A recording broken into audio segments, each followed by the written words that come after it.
आयोजक हैं। आप हिंदुत्व को बढ़ावा देने के लिए पूरी प्रयास कर रहे हैं। इस मंच के जरिए आप खगौल के लोगों के बीच क्या मैसेज देना चाहते थे, ये बताएं।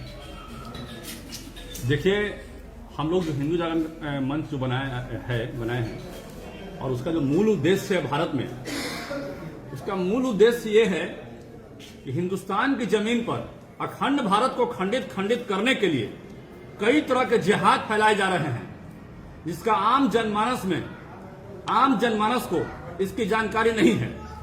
हम इस मंच के माध्यम से उस जिहाद को रोकना चाहते हैं।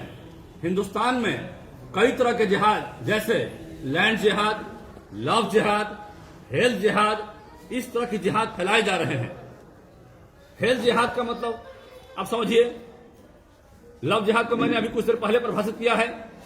हमारी हिंदू लड़की को गलत तरीके से फंसाकर, प्रलोभन देकर, फॉल्स आइडेंटिटी के माध्यम से फंसाकर उनको ट्रैप किया जा रहा है, उनको प्रताड़ित करने का काम किया जा रहा है और बाद में एक गलत धारणा फैलाई जा रही है पूरे देश में।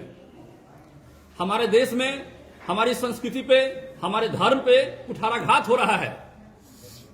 उन जिहादियों के माध्यम से हम आपके माध्यम से चाहते हैं कि हमारे देश में हमारी संस्कृति पर, हमारे धर्म पर कुठाराघात न फैलाया जाए, हमारे धर्म को तोड़ने का प्रयास नहीं किया जाए।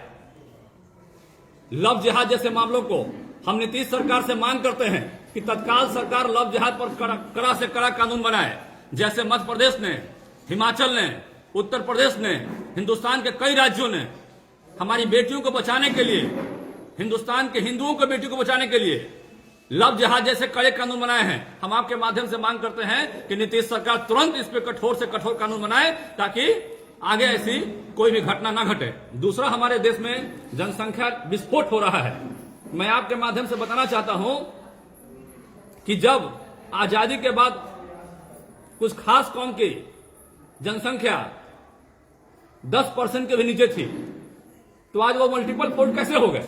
आज हिंदुओं की आबादी लगातार कम कैसे हो रही है? तो कहीं ना कहीं जनसंख्या विस्फोट एक षड्यंत्र के तहत हो रहा है। इससे हमारे देश के विरासत को धक्का लग रहा है, हमारी संस्कृति को धक्का लग रहा है। हमारे यहाँ सीमित संसाधन हैं, सीमित सोर्स हैं, जिसके माध्यम से हम विश्व गुरु बनना चाहते हैं। हम कैसे बनेंगे?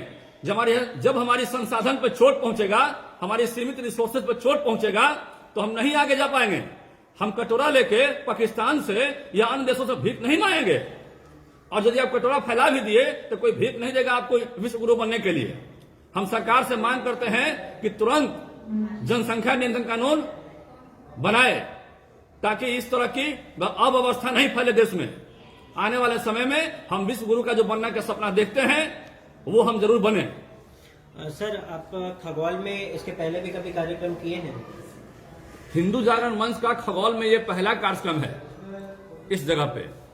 सर, बिहार के युवाओं के लिए खास संदेश जो आपके तरफ से अगर आप देना चाहें। हम बिहार के युवाओं को आपके माध्यम से एक संदेश देना चाहते हैं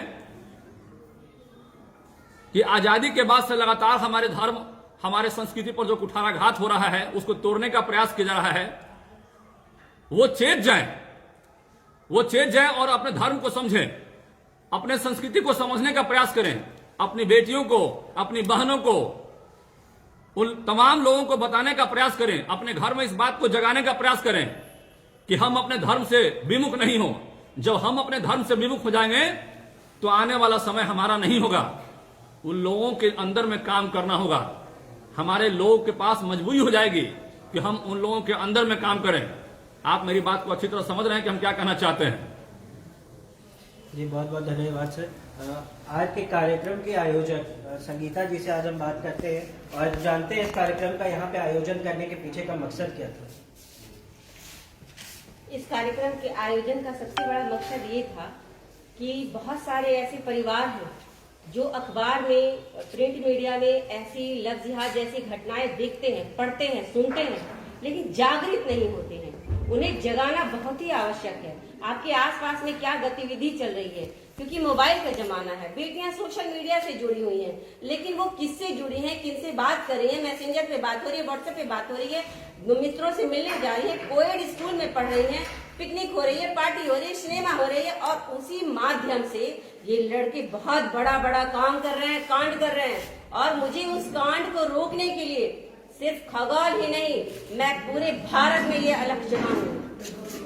जी मैम, आप तो बिहार की लड़कियों को, मैं हमेशा देख रहा हूँ कि बिहार की लड़कियों को सही राह पे लाने की बात की जाती है, हमेशा देखा जाता है। बिहार के लड़कों को क्या सही राह पे लाने की जरूरत नहीं है? मतलब सिर्फ बिहार के नहीं, हमारे देश के युवाओं को, क्योंकि मैं भी एक युवा पीढ़ी का हूँ। मैं अक्सर देखता हूँ कि लड़कियों को कैसे देखा जाता है, उनके बारे में अगर कोई लड़की जा भी रही है, लड़कियों को भी पूरा राइट होना चाहिए, जैसे लड़कों को पूरा राइट है कि वो अपने हिसाब से कपड़े पहने, अपने हिसाब से घूमे, तो ये तो लड़कियों के साथ ही होना चाहिए। तो उन लड़कों को कैसे सही दिशा में लाया जाए? सबसे बड़ी चीज है हमारी मानसिकता, आपकी नहीं, हमारी मानसिकता। आज भी हम सब बेटी को ज्यादा महत्व न देकर बेटे को ही ज्यादा महत्व देते हैं। सबसे पहले इस मानसिकता को तोड़ना होगा, लेकिन ये मानसिकता इस वजह से नहीं टूट पा रही है क्योंकि जो युवा पीढ़ी है उन लोगों को सोशल मीडिया के माध्यम से या किसी भी माध्यम से गलत मार्गदर्शन मिल रहा है। वो बेटियों में देवी का रूप देख ही नहीं पा रहे हैं। जिस दिन वो बेटियों में देवी का रूप देखने लगेंगे, बलात्कार की घटना सबसे पहले खत्म हो जाएगी। जी मैम, चैनल के साथ जुड़ने के लिए बहुत बहुत धन्यवाद। अब हम ऐसे शख्स से बात करने जा रहे हैं जो खुद ही में एक बहुत बड़ी हस्ती है, तो आइए हम उनका परिचय उन्हीं से लेते हैं और जानते हैं इस कार्यक्रम में आने के लिए उन्होंने क्या क्या सोच रखा है खगौल के लिए, बिहार के लिए और हिंदुओं के लिए, हिंदू युवा युवतियों के लिए।